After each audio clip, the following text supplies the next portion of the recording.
Alright guys, sa mapagpalang araw sa inyong lahat, meron tayong reaction video dito kay Rob Trip.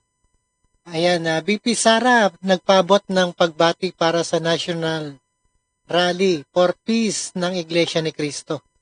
At isang recorded video na mensahe nagpapabot ng pagbati itong si Vice President Sara Duterte para sa National Rally for Peace ng Iglesia ni Cristo ngayong Lunes, January 13. Nagpapasalamat ang bise na pagtataguyod nila ng pagkakaisa. Alright? Panoorin po natin guys.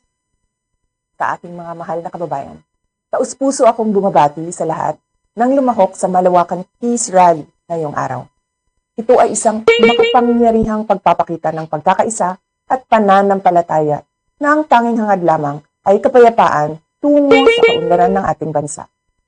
Nagpapasalamat ako sa ating mga kapatid sa Iglesia ni Cristo sa inyong patuloy na pagsisikap na maghatid ng pagkakaunawaan at pagkakaisa sa ating mga kababayan.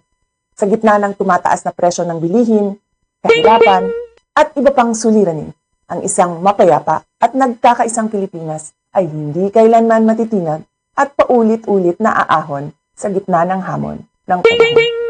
Muli, sa aking mga kababayan, maraming salamat sa inyong malasakit sa bayan. Mabuhay ang sambayanang Pilipino.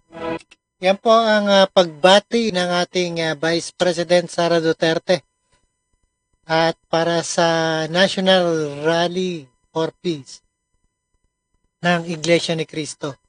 Isang paabot na pagbati ni Vice President Sara Duterte.